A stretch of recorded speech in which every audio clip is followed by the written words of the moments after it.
Ulangan 25. Apabila ada perselisihan di antara beberapa orang dan mereka datang ke pengadilan supaya mereka diadili, lalu yang benar dinyatakan benar dan yang berbuat salah dinyatakan bersalah, maka apabila orang yang berbuat salah itu pantas dipukul, hakim harus menyuruhnya tiarap, dan seseorang harus memukulnya di hadapan hakim dengan jumlah pukulan yang setimpal dengan kejahatannya.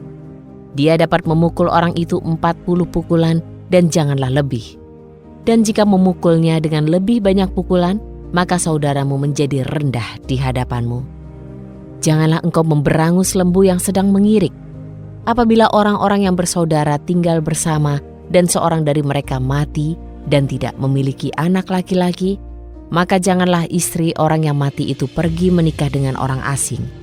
Tetapi iparnya lah yang harus pergi menikahi dia dan mengambilnya menjadi istrinya, dan dengan demikian melaksanakan kewajiban pernikahan ipar.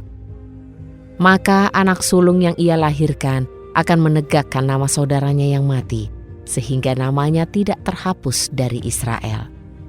Tetapi jika orang itu tidak mau mengambil istri saudaranya itu, maka haruslah istri saudaranya itu pergi ke pintu gerbang kepada tua-tua serta berkata, "Iparku menolak menegakkan nama saudaranya di antara orang Israel. Ia tidak bersedia melaksanakan kewajiban pernikahan ipar denganku." Maka tua-tua kota harus memanggil orang itu dan berbicara dengannya. Dan jika dia tetap berpendirian dan berkata, "Aku tidak mau mengambilnya sebagai istri," maka haruslah istri saudaranya itu datang kepadanya di hadapan tua-tua. Dan haruslah dia menanggalkan kasut orang itu dari kakinya, meludahi mukanya dan berkata, "Beginilah harus dilakukan kepada orang yang tidak mau memberi keturunan kepada saudaranya." Dan di Israel namanya akan disebut keturunan orang-orang yang kasutnya ditanggalkan.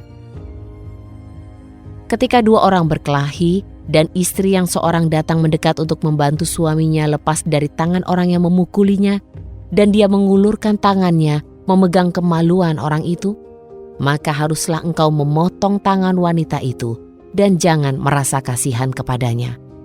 Di dalam pundi-pundimu tidak boleh ada dua batu timbangan, yang besar dan yang kecil. Di dalam rumahmu tidak boleh ada dua jenis eva, yang besar dan yang kecil.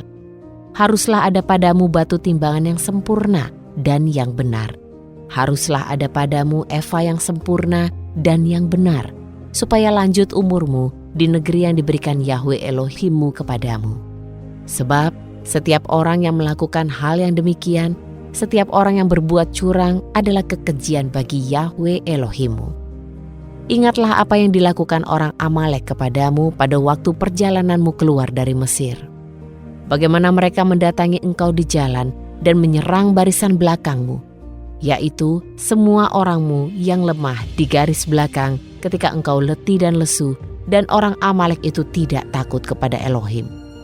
Maka ketika Yahwe Elohimmu mengaruniakan keamanan kepadamu dari semua musuh di sekelilingmu, di negeri yang diberikan Yahwe Elohimmu kepadamu sebagai milik pusaka supaya engkau memilikinya, maka engkau harus menghapuskan ingatan akan Amalek dari kolong langit.